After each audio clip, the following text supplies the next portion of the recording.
प्रधानमंत्री नरेंद्र मोदी आज दिल्ली के करियप्पा ग्राउंड में राष्ट्रीय कैडेट कोर एनसीसी की रैली को संबोधित करेंगे। गणतंत्र दिवस समारोह में एनसीसी कैडेट्स की परेड संपन्न होने के बाद हर साल 28 जनवरी को इस रैली का आयोजन किया जाता है। इस दौरान PM Modi guard of honour का निरीक्षण करेंगे। इसके अलावा वह एनसीसी टुकड़ियों द्वारा मार्च पास्ट की समीक्षा करेंगे। साथ ही सर्वश्रेष्ठ कैडेट्स को पीएम मेडल और छड़ी देकर सम्मानित करेंगे।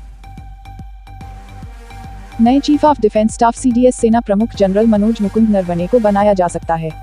नरवणे का कार्यकाल पूरा होने में अभी 3 महीने का समय शेष है। नए सीडीएस की नियुक्ति का ऐलान अप्रैल में हो सकता है। भारतीय दूरसंचार नियामक प्राधिकरण ट्राई ने कहा कि दूरसंचार ऑपरेटरों को प्रीपेड ग्राहकों के लिए 30 दिनों की वैधता वाले रिचार्ज प्लान पेश करने होंगे। इस कदम से ग्राहक द्वारा एक साल में किए गए रिचार्ज की संख्या में कमी आने की उम्मीद है। इस समय दूरसंचार कंपनियां प्रीपेड खंड में 28 दिनों की वैधता वाले रिचार्ज प्लान देती हैं, जिससे ग्राहकों को एक साल में 13 रिचार्ज करने पड़ते हैं। केंद्रीय स्वास्थ्य मंत्री मनसुख मंडाविया आज दक्षिणी राज्यों, केंद्र शासित प्रदेशों के स्वास्थ्य मंत्रियों के साथ एक उच्च स्तरीय वर्चुअल बैठक करेंगे।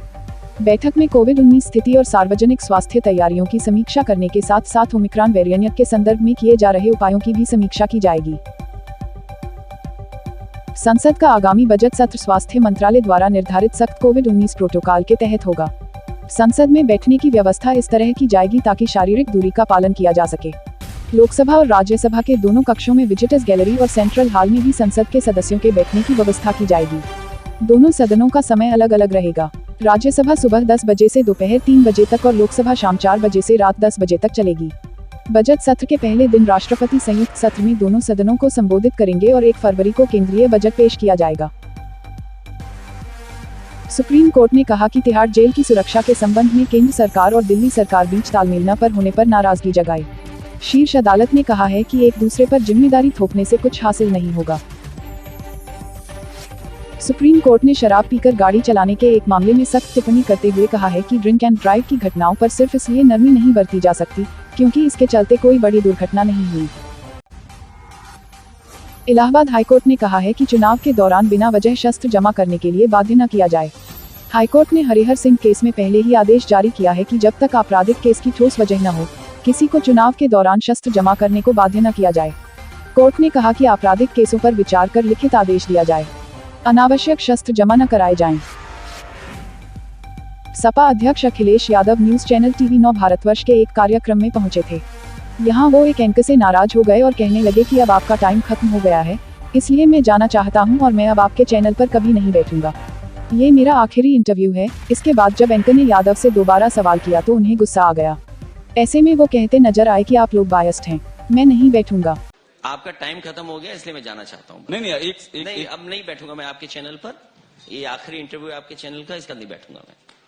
मैं चाहूंगा मैं आपके इस चैनल पे आखिरी बार बैठ रहा हूँ, इसका नहीं बैठूंगा। आप चूंकि जिन मुद्दों की बात कर रहे हैं अखिलेश जी, क्योंकि आप 22 लोग हैं, आप 22 नहीं बिल्कुल नहीं। देखिए आप सवाल आप 22 हैं, आप सवाल इंटरटेन करते हैं तो हम सवाल पूछते हैं आपको।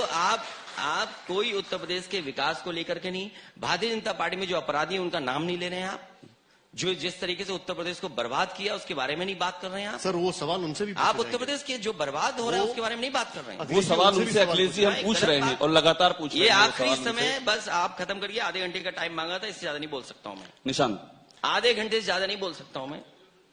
आधा घंटा हो चुका है, मैं जा रहा हूं आपके कार्यक्रम से, क्योंकि आधे घंटे का आपने टाइम मांगा, इससे ज्यादा नहीं बोल सकता हूं मैं। सूत्रों की माने तो यूपी विधानसभा चुनाव में बीजेपी अखिलेश यादव के खिलाफ उनके परिवार की ही अपर्णा यादव को चुनावी समर में उतार सकती है। बीजेपी सूत्रों का कहना है कि मुलायम सिंह यादव की छोटी बहू अपर्णा यादव को अखिलेश यादव के सामने उतार करके न सिर्फ पार्टी अखिलेश यादव को कड़ी टक्कर देना चाहती है, बल्कि इस सीट पर अखिलेश यादव को पॉलिटिकल परसेप्शन की लड़ाई में भी चुनौती देना चाहती है। कांग्रेस को उत्तर प्रदेश में एक और बड़ा झटका लगने जा रहा है। कांग्रेस के पूर्व प्रदेश अध्यक्ष और अभिनेता राज बब्बर एक बार फिर समाजवादी पार्टी में शामिल होने की अटकलें हैं। बताया जा रहा है कि जल्द ही सपा में घर वापसी करेंगे। बाराबंकी में 7 माह पहले अपहृत हुए किशोर का कंकाल गन्ने के खेत में पाया गया। किशोर के पिता ने रंजिश के चलते गांव के 4 लोगों पर हत्या के उद्देश्य से अपहरण का मुकदमा लिखाया था। इस प्रकरण में पुलिस की कार्रवाई से असंतुष्ट पिता ने हाईकोर्ट में गुहार लगाई थी, जिसके चलते 2 पुलिसकर्मियों को लाइन हाजिर भी किया गया था। गुजरात के ओखा से मछली पकड़ने समुद्र में उतरे बांदा जिले के 4 मछुआरे पाकिस्तानी जेल से रिहा हो गए हैं। यह करीब 5 साल पहले घर से मजदूरी के लिए गए थे।